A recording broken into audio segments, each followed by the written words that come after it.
Good morning. CMA inter paper 9 OM and SM में chapter 1 करा रहे हैं। पूरा चैप्टर एकदम अच्छा से कराएंगे। टू द पॉइंट चैप्टर को सुनिएगा। और मेरा सारा पीडीएफ नोट चाहिए तो मेरा एप्लीकेशन में जाइएगा, डिस्क्रिप्शन में मेरा एप्लीकेशन का लिंक दिया, वहाँ डाउनलोड करके आपको मिल जाएगा। डायरेक्टली चैप्टर में जो जो चीज़ इंपॉर्टेंट है, जो जो चीज़ एग्जाम में आया हुआ है, स्कैनर पूरा कवर है, प्लस पूरा टॉपिक का भी कंसेप्ट पूरा कवर है। एकदम ध्यान से समझिएगा, ठीक है। डायरेक्टली क्लास में आ रहे हैं। स्ट्रेटेजी। स्ट्रेटेजी का सिंपल सा मीनिंग क्या है, समझिए, सिंपल भाषा में समझिए। स्ट्रेटेजी का मतलब है कि एक्शन प्लान। हम जो एक्शन प्लान लेते हैं अपना ऑब्जेक्टिव को अचीव करने के लिए, उसको बोलते हैं स्ट्रेटेजी, ठीक है। सिंपल सा भाषा में स्ट्रेटेजी का मतलब होता है एक्शन प्लान। जो हम लोग ऑब्जेक्टिव, कंपनी अपना ऑब्जेक्टिव को अचीव करने के लिए जो प्लान, जो एक्शन लेता है, उसको बोलते हैं स्ट्रेटेजी, ठीक है। अब देखिए इसका मीनिंग क्या लिखा आपके बुक्स में, ठीक है। It refers to joining all the activity of the organisations and allocating all the resources of the organization to meet the objective। Simple सा स्ट्रेटेजी का मीनिंग लिखा हुआ है कि सारा एक्टिविटी को ज्वाइन करना ऑर्गेनाइजेशंस का, एंड रिसोर्सेस को उसके बेसिस में एलोकेट कर देना। किस लिए? ऑब्जेक्टिव को अचीव करने के लिए। सिंपल सा है, देखिए, मतलब सारा एक्टिविटी, जितना काम है ऑर्गेनाइजेशन को, सबको एक साथ लेके मिक्स कर देना और प्रॉपर रिसोर्सेज का यूटिलाइजेशन करने को स्ट्रेटेजी बोलते हैं। स्ट्रेटेजी का एक रोड मैप है ऑर्गेनाइजेशन का। एक तो बताता है कि ऑर्गेनाइजेशन को ये काम इस तरीका से करना, एक तो रोड मैप दे देता है। और सिंपल सा क्या है स्ट्रेटेजी? ये एक्शन प्लान है to meet an objective. Objective को मीट करने का एक एक्शन प्लान है। जब आप किसी भी ऑब्जेक्टिव पे काम करोगे तो अनसर्टन इवेंट आएगा। क्या है? फ्यूचर को पता नहीं, फ्यूचर में कोई भी इवेंट आ सकता है। तो सर्टन हो या अनसर्टन इवेंट, अनएक्सपेक्टेड इवेंट आ सकता है। उसको फेस करते हुए आप अपना एक्शन प्लान को करोगे और ऑब्जेक्टिव को अचीव करोगे। तो सिंपल सा मीनिंग देखिए, कीवर्ड देखिए। ये क्या है, आपको कुछ याद नहीं रखना है, सिर्फ इतना याद रखना है कि देखिए क्या है, याद करना आपको, ये एक्शन प्लान है ऑब्जेक्टिव को अचीव करने का। देखिए कीवर्ड याद समझिए, समझ में आया? दो देखिए कीवर्ड आपको ये याद रखना है।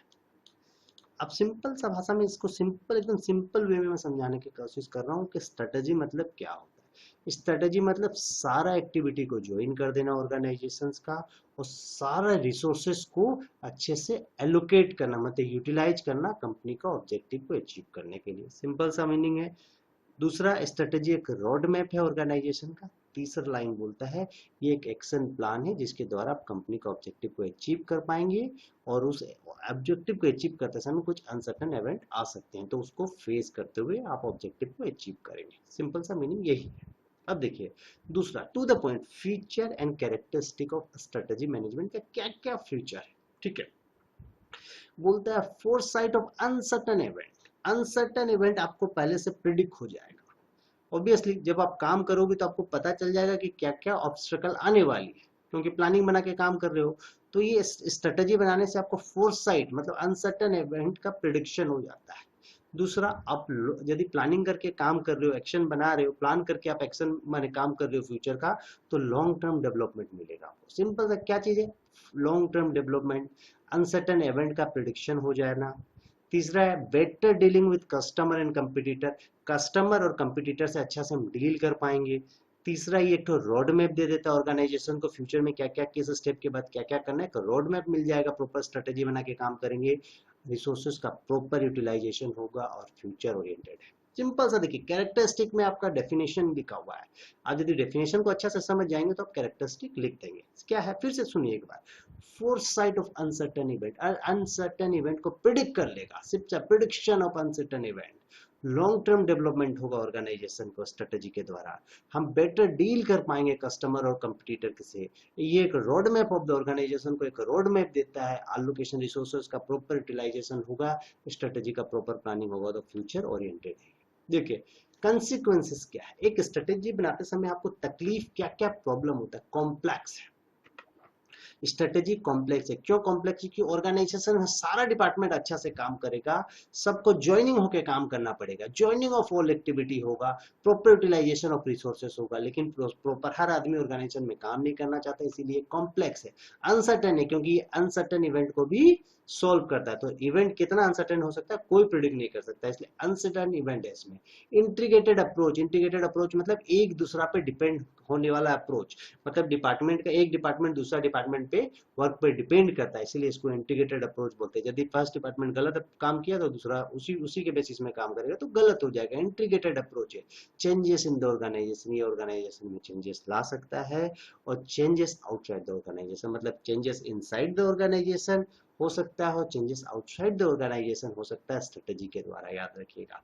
तो ये कॉम्प्लेक्स है, अनसर्टेन इवेंट लिखेगा, यहाँ लिखेगा कॉम्प्लेक्स है, ये अनसर्टेन इवेंट है। इंटीग्रेटेड अप्रोच है, डिपेंडेंट अप्रोच है एक दूसरा पे, changes in the organisation, changes outside the organisation, ये 5 पॉइंट आपको याद रखना है। नेक्स्ट क्वेश्चन देखिए, स्ट्रेटेजिक मैनेजमेंट, ध्यान से सुनिएगा, स्ट्रेटेजिक मैनेजमेंट क्या होता है।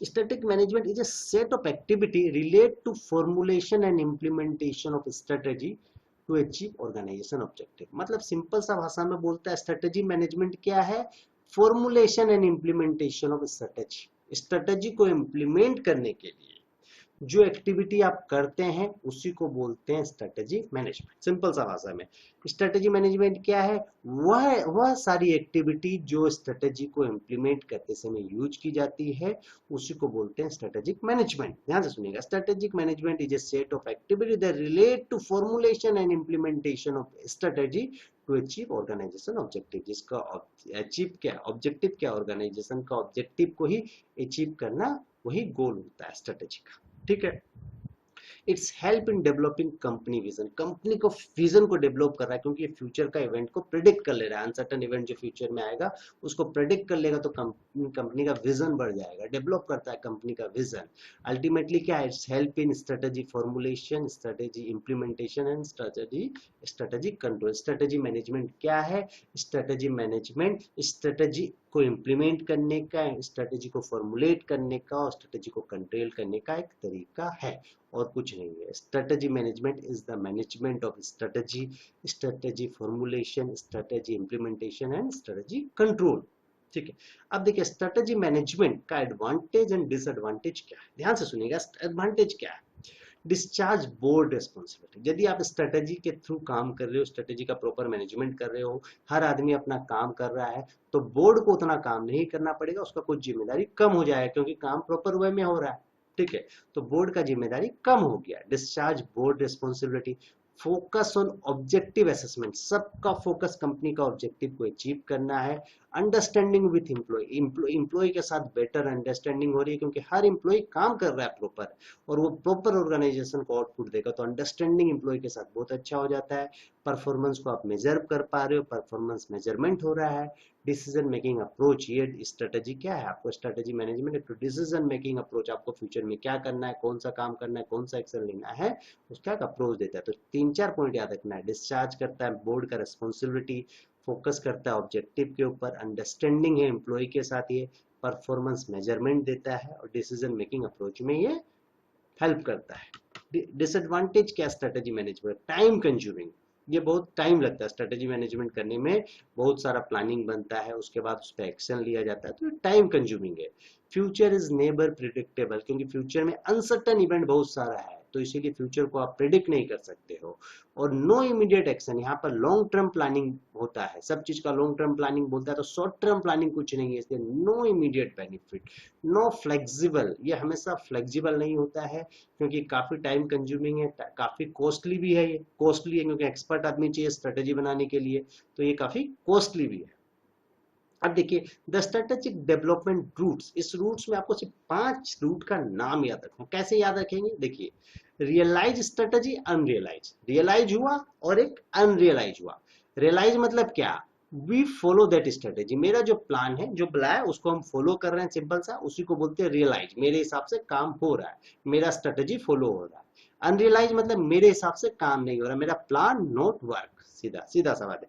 रियलाइज स्ट्रेटेजी में आप क्या लिखेंगे, प्लान वर्क, काम करना। Unrealise strategy, plan not work, मेरा जब प्लान वर्क नहीं करेगा उसको बोलते हैं अनरियलाइज स्ट्रेटेजी। सिंपल सा, रियलाइज और अनरियलाइज।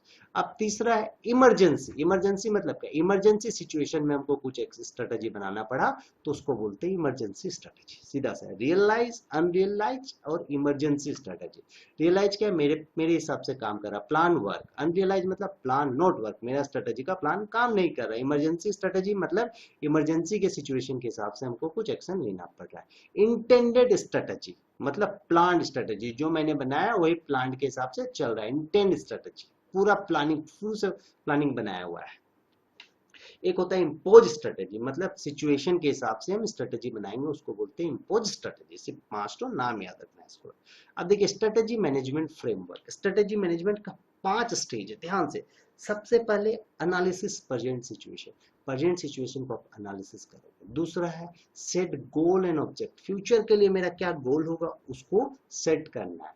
तीसरा alternative way, alternatives to achieve goals, goals को अचीव करने का अल्टरनेटिव तरीका देखोगे। देखिए पहले क्या, करंट सिचुएशन को एनालिसिस करना। दूसरा अपना गोल को सेट करना। तीसरा अल्टरनेटिव वे ढूंढना गोल के लिए। चौथा बोलता है बेस्ट अल्टरनेटिव को सिलेक्ट करना। और लास्ट में बोलता है उस चीज को इंप्लीमेंट कर देंगे और उस चीज को कंट्रोल करेंगे, मॉनिटर करेंगे और अपना ऑब्जेक्टिव को अचीव कर लेंगे। एक लास्ट देखिए strategic management process. Strategic management का क्या प्रोसेस है, सब एग्जाम में आया हुआ क्वेश्चन है, खाली पॉइंट से याद कर लीजिए, आप आराम से लिख पाएंगे। Define business objective and mission, सबसे पहले डिफाइन करेगा कि बिजनेस का ऑब्जेक्टिव क्या है, मेरा बिजनेस का मिशन क्या है।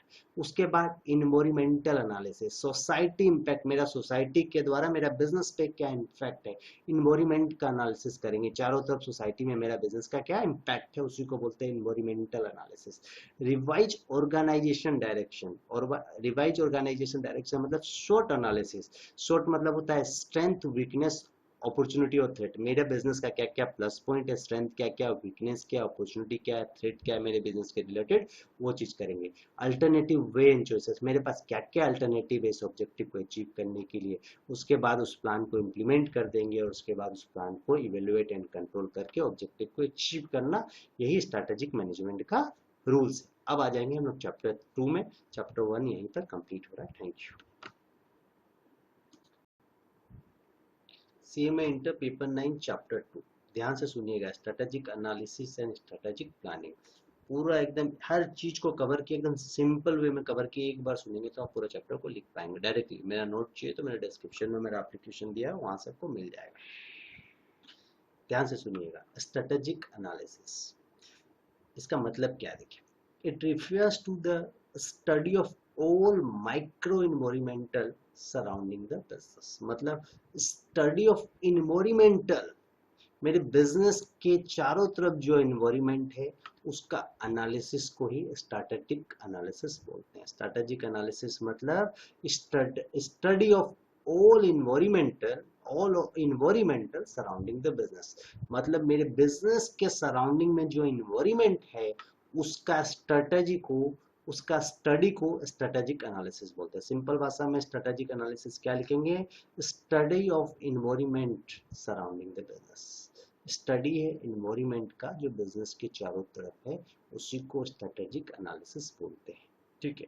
The two types are analysis are most commonly used. There are two types of analysis, मतलब स्ट्रेटेजिक एनालिसिस दो प्रकार का होता है, ये बोलना चाहता है।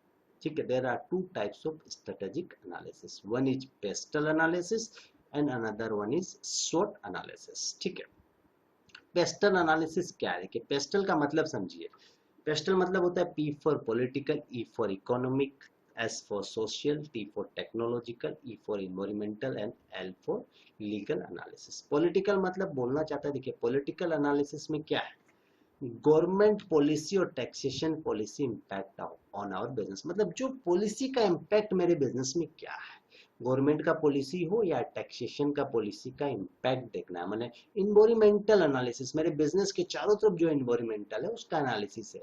उसमें बोलता है पेस्ट एनालिसिस, मतलब पॉलिटिकल एनालिसिस। पॉलिटिकल मतलब गवर्नमेंट का पॉलिसी हो या टैक्सेशन का पॉलिसी का मेरे बिजनेस पे इम्पैक्ट क्या, मतलब इस सारा एनालिसिस के ऊपर ये देखना कि मैं इस एनालिसिस के द्वारा मेरे उस एनालिसिस के कारण मेरे बिजनेस में क्या इम्पैक्ट आ रहा है, वो चीज का एनालिसिस है। पॉलिटिकल एनालिसिस समझे।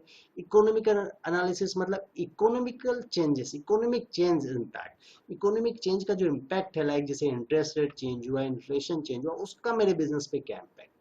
सोशल एनालिसिस मतलब सोसाइटी का सिस्टम कल्चर का क्या इम्पैक्ट है मेरे बिजनेस के ऊपर। टेक्नोलॉजिकल एनालिसिस मतलब टेक्नोलॉजी का क्या इम्पैक्ट है मेरे बिजनेस के ऊपर। और इन्वायरमेंटल एनालिसिस मतलब इन्वायरमेंटल का मेरे बिजनेस के ऊपर क्या इम्पैक्ट है।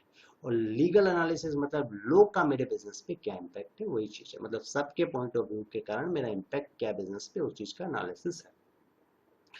अब दूसरा होता है SWOT एनालिसिस, मतलब strength weakness opportunity and threat का एनालिसिस।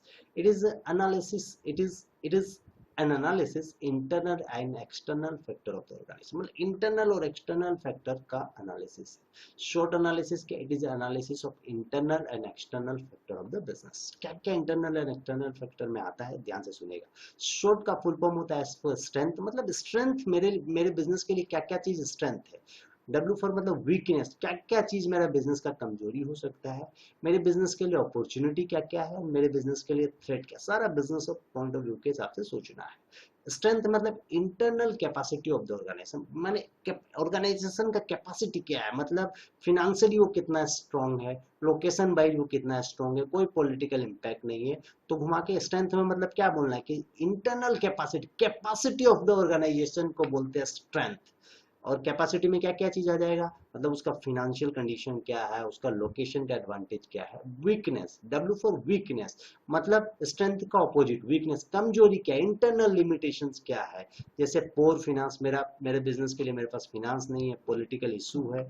अपॉर्चुनिटी, मेरे बिजनेस के लिए क्या क्या फेवरेबल कंडीशन है in the organisation environment. Favourable condition in the organisation environment मतलब अपॉर्चुनिटी क्या क्या है मेरे बिजनेस के लिए। जैसे न्यू मार्केट एरिया, मेरे को एक नया मार्केट एरिया मिल गया, मेरे लिए नया गवर्नमेंट पॉलिसी आ गया, सीजनल प्रोडक्ट का हमको बेनिफिट मिल गया, मतलब अपॉर्चुनिटी क्या क्या है मेरे बिजनेस के लिए। थ्रेट मतलब अनफेवरेबल कंडीशन क्या है मेरे बिजनेस के लिए, unfavourable condition in the organisation environment. Unfavourable condition क्या है, जैसे कंपिटिटर है, प्राइस वार हो गया, इकोनॉमिक स्लो डाउन हो गया, फॉरेन कंपटीशन आ गया, उसके कारण जो जो थ्रेट है, मतलब unfavourable condition of organisation environment is called threat. अब देखिए पोर्टफोलियो एनालिसिस, एक तो बहुत बहुत बार आता है। पोर्टफोलियो एनालिसिस का सिंपल सा मीनिंग समझिए, known as product market analysis. Product, मेरा प्रोडक्ट का मार्केट का एनालिसिस को बोलते हैं portfolio analysis. Portfolio means product presently in the market of a company. Presently जो प्रोडक्ट है मेरा, उसी को सिंपल भाषा में पोर्टफोलियो बोलेंगे। मतलब present product of the company, present product of the organisation is known as portfolio. ठीक है, ये एनालिसिस दो चीज को कवर करता है, टू एस्पेक्ट को कवर करता है। पहला क्या, identify current strength and weakness of an product in its market, मतलब मेरा करंट जो प्रोडक्ट है उसका स्ट्रेंथ एंड वीकनेस क्या है मार्केट में। और दूसरा इस एनालिसिस बताता है कि identify strategy required to improve a weak product, मतलब क्या स्ट्रेटेजी चाहिए आपको अपना प्रोडक्ट को इंप्रूव करने के लिए। ठीक है, पोर्टफोलियो एनालिसिस बोलता है, पोर्टफोलियो मतलब करंट प्रोडक्ट जो आपका मार्केट में है उसी को पोर्टफोलियो बोलते हैं। ये एनालिसिस दो चीज पे प्रोडक्ट फोकस करता है, ये कि करंटली आप जो प्रोडक्ट कर रहे हैं उसका स्ट्रेंथ है, वीकनेस क्या है। दूसरा, यदि आपको वीक प्रोडक्ट है तो उसको इंप्रूव करने का स्ट्रेटेजी को बताता है। विजन, विजन मतलब क्या है, विजन मतलब फ्यूचर का एक statement, it is a statement of future is known as vision. मेरा विजन, मेरा फ्यूचर में ये स्टेटमेंट होगा। फ्यूचर को एनालिसिस करना आज के दिन उसी को बोलते हैं vision, it is a statement of future. ये क्या है, विजन के कारण क्या है, तो रोड मैप मिल जाता है कंपनी को। मेरे को विजन लग रहा है ऐसे ऐसे काम करेंगे तो मेरा ग्रोथ होगा, तो provide road map to the company. Past data को एनालिसिस करके हम एक विजन डेवलप कर सकते हैं। तो ये क्या स्टेटमेंट ऑफ फ्यूचर है। Provide road map to the company, road map देता है। स्पेसिफिक कंपनी इंटेंशन है, स्पेसिफाई करता है कंपनी का ये इंटेंशन है और ये कैपेसिटी है। लॉन्ग टर्म अप्रोच है और ये थिंक होता है कस्टमर और सोसाइटी के बेसिस। सिंपल सा चीज है। मिशन क्या है? It is a desirable fundamental objective of the organisation. घुमा फिरा के मिशन बोलता है कि ऑब्जेक्टिव क्या है आपका ऑर्गेनाइजेशन का, उसी को मिशन बोलते हैं। मिशन में क्या क्या चीज इंक्लूड होता है? देखिए, product and service organisation provide, जो organisation product and service provide करता है, जो टेक्नोलॉजी यूज कर रहा है, टाइप ऑफ मार्केट जो ऑर्गेनाइजेशन का है, कस्टमर का रिक्वायरमेंट, सबको बेसिस करके कंपनी अपना ऑब्जेक्टिव को डिराइव करता है। ये चीज कवर है, मिशन का पार्ट है। अब देखिए, फॉर्मुलेटिंग ए मिशन मतलब क्या है? वाइल राइटिंग मिशन स्टेटमेंट, जब आप मिशन स्टेटमेंट बनाओगे, we should kept in mind broad objective of the organisation. Ultimately जब हम मिशन बनाते हैं, मिशन का स्टेटमेंट बनाते हैं, तो ऑर्गेनाइजेशन का ऑब्जेक्टिव को माइंड में रख के बनाते हैं। क्या ऑर्गेनाइजेशन का ऑब्जेक्टिव, अल्टीमेटली मिशन का एम क्या, ऑर्गेनाइजेशन का ऑब्जेक्टिव को अचीव करना। तो बेसिस ऑफ मिशन फॉर्मुलेशन का क्या क्या बेसिस है? लॉन्ग टर्म अप्रोच होना चाहिए ऑर्गेनाइजेशन का, not just based on profit. सिर्फ प्रॉफिट पर्पस नहीं होना चाहिए, कस्टमर सेटिस्फेक्शन भी होना चाहिए, लॉजिकल एक्सटेंशन होना चाहिए, फ्यूचर ओरिएंटेड होना चाहिए और अचीवेबल होना चाहिए। सिंपल सा चीज है। देखिए, ऑब्जेक्टिव वर्सेस गोल्स। ऑब्जेक्टिव मतलब क्या? Action and step to reach goal. क्या क्या एक्शन लेंगे और स्टेप क्या क्या लेंगे गोल को अचीव करने के लिए, उसको बोलते हैं ऑब्जेक्टिव। लेकिन गोल्स क्या है? Direction, help to achieve the mission and vision. मतलब वह डायरेक्शन जो मेरे को मिशन और विजन को अचीव करने में मदद करेगा, उसको बोलते हैं गोल। सिंपल सा। अब देखिए नेक्स्ट चीज आ गया, product life cycles. Product life cycle मतलब एक प्रोडक्ट का क्या क्या स्टेजेस है। ठीक है, सबसे पहला इंट्रोडक्शन स्टेज। इंट्रोडक्शन मतलब जब फर्स्ट टाइम प्रोडक्ट आएगा आपका, स्लो ग्रोथ होगा उसका। जब आप फर्स्ट टाइम मार्केट में प्रोडक्ट इंट्रोड्यूस करोगे, उसका ग्रोथ एकदम स्लो होगा। उसके बाद बोलता है ग्रोथ स्टेज, मतलब जब नेक्स्ट स्टेज होता है आपका प्रोडक्ट लाइफ का ग्रोथ, मतलब जब आप प्रोडक्ट मार्केट में रैपिडली ग्रोथ हो जाएगा। तीसरा मेच्योरिटी, जब आपका प्रोडक्ट मार्केट में हर कस्टमर को मिल जाएगा, तो उसका ग्रोथ क्या है? अल्टीमेटली मेच्योर हो जाएगा, मतलब स्लो ग्रोथ हो जाएगा। अब उसके बाद है डिक्लाइन। डिक्लाइन मतलब नेगेटिव, नेगेटिव प्रॉफिट। ठीक है, ठीक है। डिक्लाइन मतलब क्या? प्रोडक्ट आपका नेगेटिव हो गया। अब देखिए नेक्स्ट टॉपिक, बीसीजी मैट्रिक्स। एकदम ध्यान से सुनिएगा, बहुत इंपॉर्टेंट थ्योरी, एग्जाम के लिए बहुत इंपॉर्टेंट है। ठीक है, क्या बोलता है? देखो, it's analysis business based on market share and market growth. मतलब बोलता है बीसीजी मैट्रिक्स में अपने बिजनेस को एनालिसिस कर रहे, क्या चीज के बेसिस में? Market share and market growth के बेसिस में। मार्केट शेयर मतलब होता है, देखिए, indicate supply of market and market growth indicate demand of the market. मतलब घुमा फिरा के बीसीजी मैट्रिक्स क्या बोलता है कि हम अपना बिजनेस को एनालिसिस कर रहे हैं डिमांड और सप्लाई के बेसिस में, जो हम लोग बचपन से पढ़ते हुए आ रहे हैं कि मार्केट को क्या चीज के बेसिस में एनालिसिस किया जाता है, इकोनॉमिक्स में पढ़े, डिमांड एंड सप्लाई के बेसिस में। तो एक तो जनरल नॉलेज ही है, डिमांड सप्लाई को क्या बोलता है यहाँ पर? मार्केट शेयर, और डिमांड को बोलता है मार्केट ग्रोथ। तो अल्टीमेटली बीसीजी मैट्रिक्स बोलता है कि आपके बिजनेस को हम लोग एनालिसिस करेंगे डिमांड और सप्लाई के बेसिस में। अब देखिए उसका एक तो डायग्राम बनाया गया है। बोलता है हाई मार्केट शेयर, मतलब ये चीज, मार्केट शेयर मतलब क्या? सप्लाई, और मार्केट ग्रोथ मतलब डिमांड। तो बोलते हैं देखिए, हाई मतलब आपका सप्लाई हाई है और डिमांड हाई है, मतलब आप स्टार हो। दोनों चीज हाई है, मतलब आप स्टार पोजीशन पे होल्ड कर सकते हो। अब देखिए, सपोज आपका सप्लाई हाई है लेकिन डिमांड आपका कम है, तो क्या है? सप्लाई हाई है लेकिन डिमांड कम है, तो उस पोजीशन में क्या है? जो पैसा मिला हम लेके निकल जाएंगे, केस का काम खत्म। अब देखिए, अब बोलता है यहाँ पर सप्लाई क्या है आपका? लो हो गया है, लेकिन आपका डिमांड हाई है। सप्लाई लो है और डिमांड हाई है, तब कुछ भी नहीं बोला जाता है, तो क्वेश्चन मार्क बना के छोड़ दिया, क्या होगा पता नहीं। लेकिन यहाँ पर देखिए, सप्लाई भी लो है आपका और डिमांड भी लो है, दोनों लो हो गया, मतलब कि आप कुत्ता वाला हालत हो गया, ना डिमांड रहा ना सप्लाई रहा। सिर्फ ये याद रखना है, काम खत्म। लिमिटेशंस क्या है, माने क्या क्या डीमेरिट है बीसीजी मैट्रिक्स का? बोलता है ये सिर्फ दो ही चीज को यूज करता है, market share and market growth. मतलब डिमांड एंड सप्लाई का कंसेप्ट को ये यूज करता है और किसी चीज को यूज नहीं करता। तो it's use only two dimension, it's use only two two position, या इट्स ओनली टू कंसेप्ट। ये दो कंसेप्ट के बेसिस में ही सिर्फ बनाया हुआ है थ्योरी, इसीलिए सिर्फ दो पैरामीटर को बेसिस में आप सब चीज को जज नहीं कर पाओगे, that is market share and market growth. High market share does not necessary means high profit. High market share मतलब हमेशा हाई प्रॉफिट नहीं हो सकता, कभी कभी लॉस भी हो सकता है। डॉग में बिकम प्रॉफिटेबल, कुत्ता भी कभी कभी, कुत्ता का भी कभी कभी दिन आ जाता है, तो वही बोल रहा है डॉग भी कभी कभी प्रॉफिटेबल हो सकता है। It's ignore the threat of substitute product. Substitute जो सब्स्टिट्यूट प्रोडक्ट है उसका थ्रेट को इग्नोर करता है। बस इतना चीज याद रखिएगा। देखिए एंसॉफ मॉडल या मैट्रिक्स क्या बोलता है, देखिए अल्टीमेटली एंसॉफ मॉडल बोलता है ये कंपेयर करता है एग्जिस्टिंग और न्यू प्रोडक्ट। आपका कंपनी का जो एग्जिस्टिंग प्रोडक्ट है और न्यू प्रोडक्ट है उसको एग्जिस्टिंग और न्यू मार्केट के साथ कंपेयर करता है।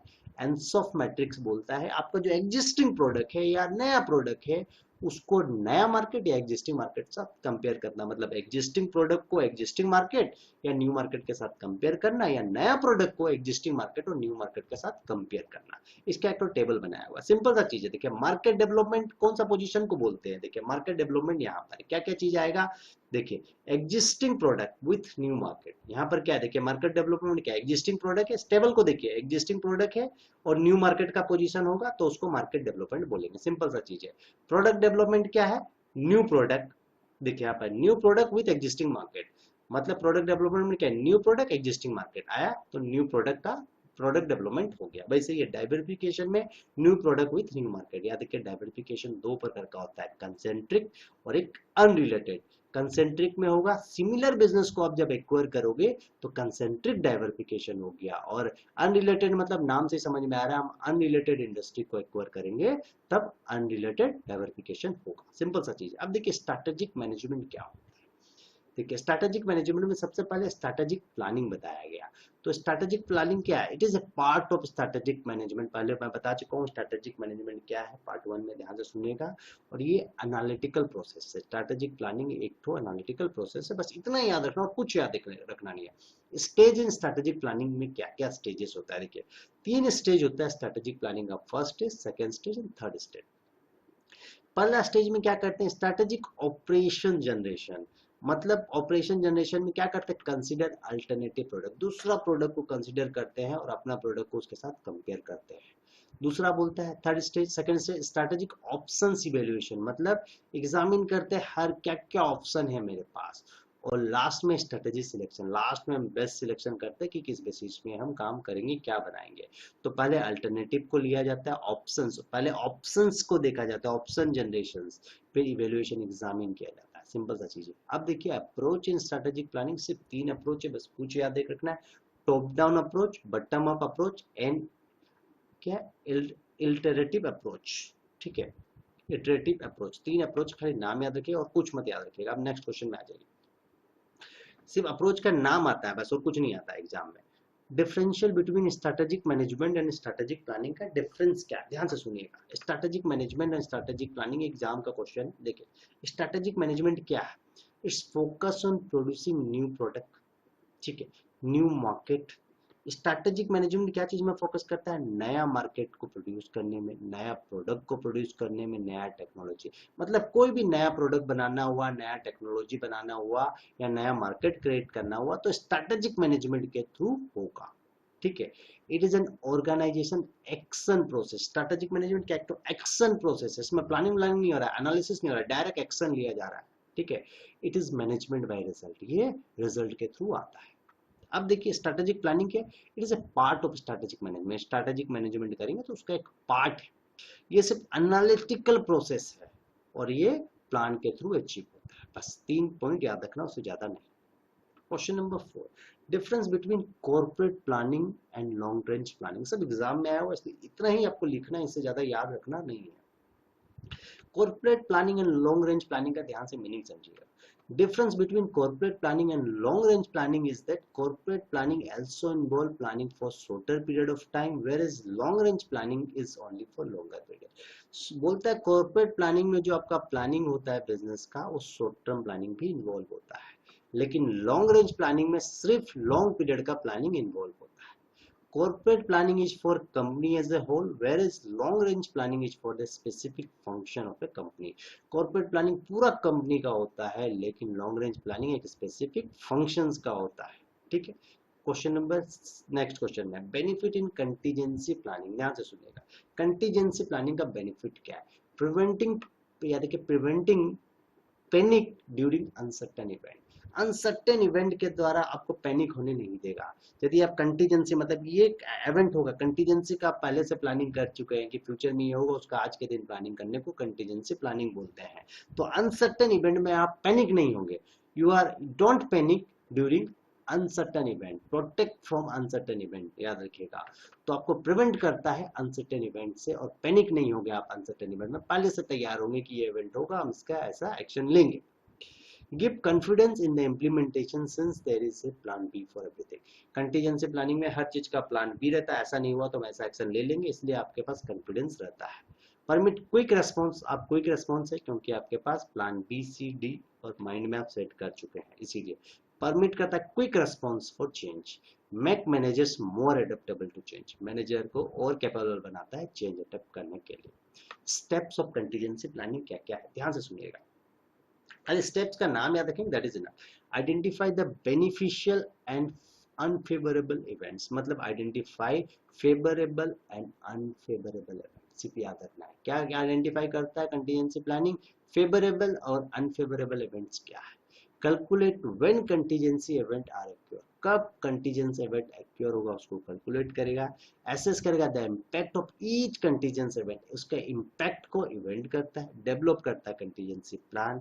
assess the impact of each contingency plan, monitor the earlier waiting warning signal, monitor करेगा earlier warning signal, कुछ होगा तो पहले से आपको warning मिल जाएगी। for contingency event which reliable, earlier warning signal जिसका पहले से आपको सिग्नल मिल जाएगा। develop advance action plan to take advantage of the available lead time, पहले से आप एक्शन प्लान बना लोगे। 7 पॉइंट याद रखना है, ठीक है, इससे ज्यादा कुछ नहीं है। चैप्टर 2 यहाँ पर खत्म हो गया है, अब चैप्टर 3 में आ रहे हैं, ठीक है।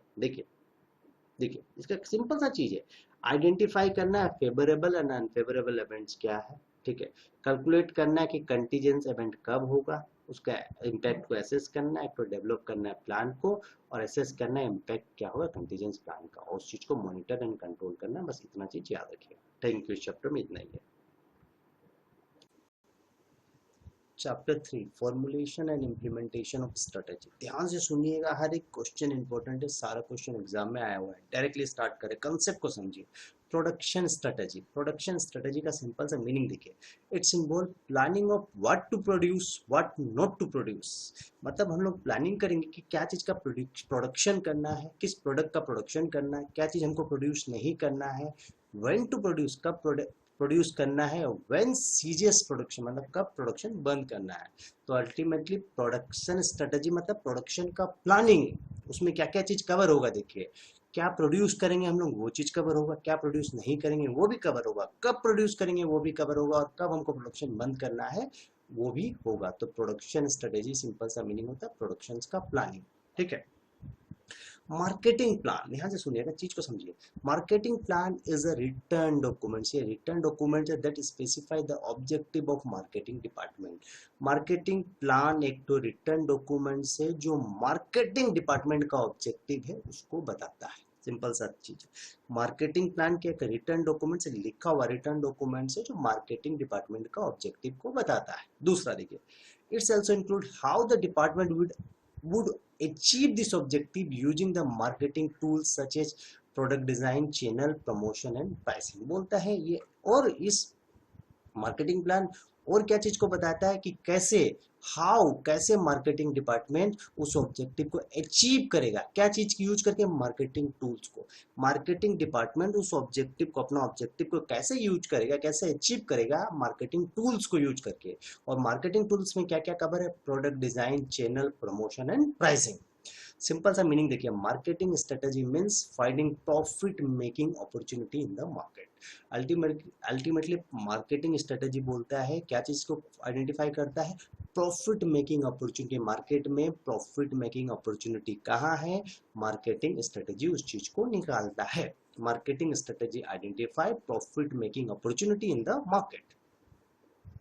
सोशल मार्केटिंग, ध्यान से सुनिएगा, social marketing aims at changing people behaviours for the benefit of individual and society. मतलब सोशल मार्केटिंग का मतलब है कि आदमी लोगों का पीपल्स लोगों का, आदमी लोगों का सोसाइटी में बिहेवियर को चेंज करना, जिसके कारण सोसाइटी को भी फायदा हो और इंडिविजुअल को भी फायदा हो। जैसे रिड्यूस कंजम्पशन ऑफ अल्कोहल और फास्ट फूड खा के हम लोग का शरीर खराब हो रहा है, तो हम लोग ऐसा सोशल मीडिया को यूज करके ऐसा एडवर्टाइजमेंट दिखाएंगे, ऐसे गुटखे का एडवर्टाइज दिखाता है कि सिनेमा हॉल में कि कोई गुटखा खाए भी ना, तो उसी को बोलते हैं सोशल मार्केटिंग। ध्यान से समझिए।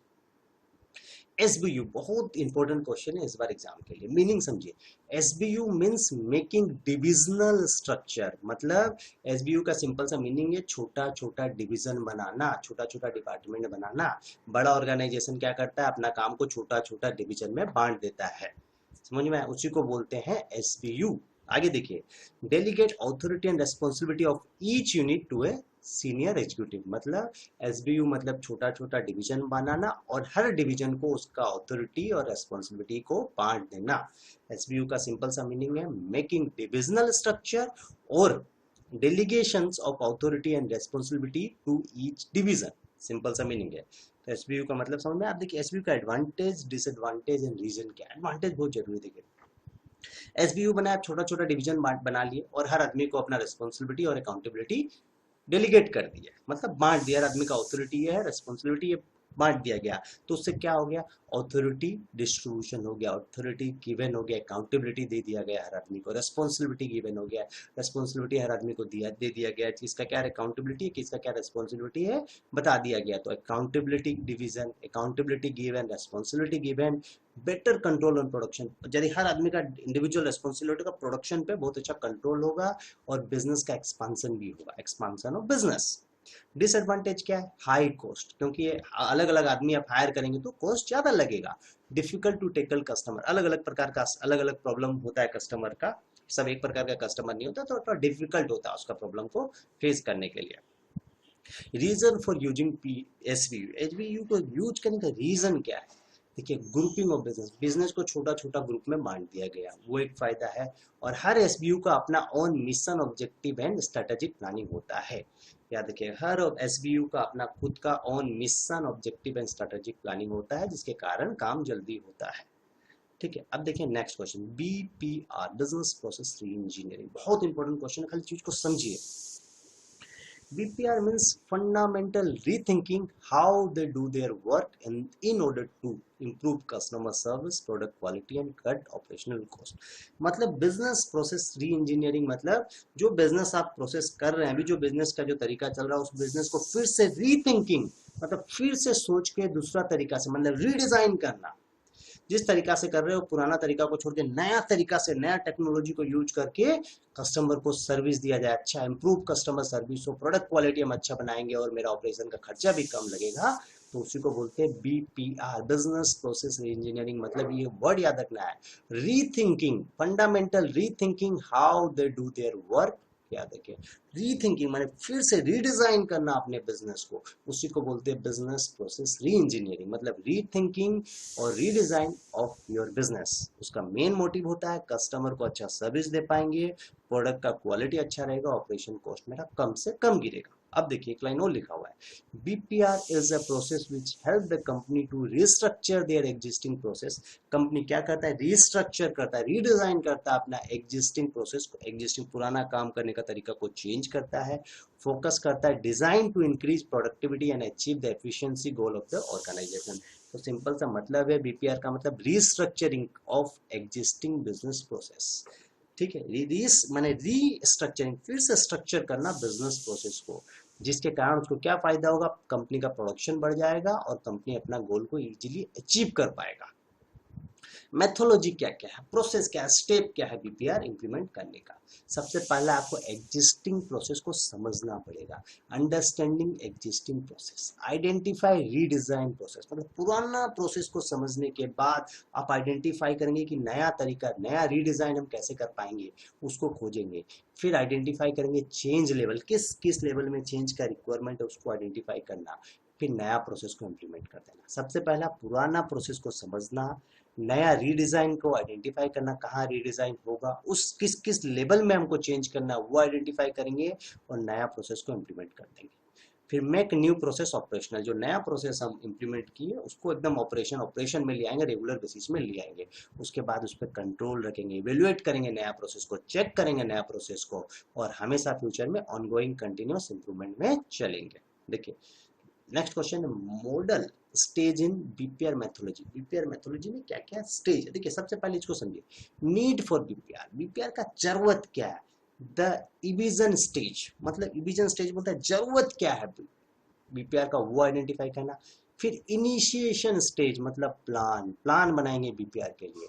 फिर डायग्नोसिस करेंगे कि कैसा, डायग्नोसिस मतलब उसको चेक करना, चेक करंट सिस्टम का डायग्नोसिस करना, मतलब हेल्थ का डायग्नोसिस करना, मेरा करंट हेल्थ कैसा है, उसीलिए सिस्टम को भी डायग्नोसिस किया जाएगा। फिर सिस्टम को रीडिजाइन किया जाएगा, द रीडिजाइन स्टेज। फिर रिकंस्ट्रक्शन स्टेज, रिकंस्ट्रक्शन करेंगे, और लास्ट में कंट्रोल किया जाएगा, चेक किया जाएगा रिजल्ट को, इवेल्युएशन स्टेज। 5 लाइन को याद रखिए, the initial stage, diagnosis stage, IDR, बस आईडीआर में 2 आर। तो इनिशियल स्टेज, इनिशिएशन स्टेज मतलब प्लान करना, डायग्नोसिस करना, रीडिजाइन करना और रिकंस्ट्रक्शन करना, और लास्ट में इवेल्युएशन। 5 याद रखना है, इनिशिएशन मतलब प्लान करना, डायग्नोसिस करना, रीडिजाइन करना, रिकंस्ट्रक्शन करना और evaluation stage. Next question, BPR could be implement to all the form and public organisation. बोलते हैं बीपीआर हर फॉर्म और पब्लिक ऑर्गेनाइजेशन में इम्प्लीमेंट होना चाहिए, लेकिन कुछ स्पेसिफिक फॉर्म के लिए मैंडेटरी है, उसके लिए 3 कंडीशन सेटिस्फाइड होगा तब बीपीआर का इम्प्लीमेंट होगा। Minimum number of employees organisation में कम से कम 20 आदमी काम करे, और कम से कम मैनेजमेंट का पोजीशन में 4 एम्प्लॉय होने चाहिए। उस ऑर्गेनाइजेशन में 20 एम्प्लॉय होना चाहिए, और मैनेजमेंट का पोजीशन में कम से कम 4 एम्प्लॉय होना चाहिए। स्ट्रॉन्ग मैनेजमेंट कमिटमेंट होगा काम करने का, और फर्म के पास वेल फॉर्म आईटी इंफ्रास्ट्रक्चर, एकदम अच्छा आईटी इंफ्रास्ट्रक्चर होगा। ये 3 कंडीशन सेटिस्फाइड होगा तो वो फर्म को बीपीआर इंप्लीमेंट करना पड़ेगा। Thank you.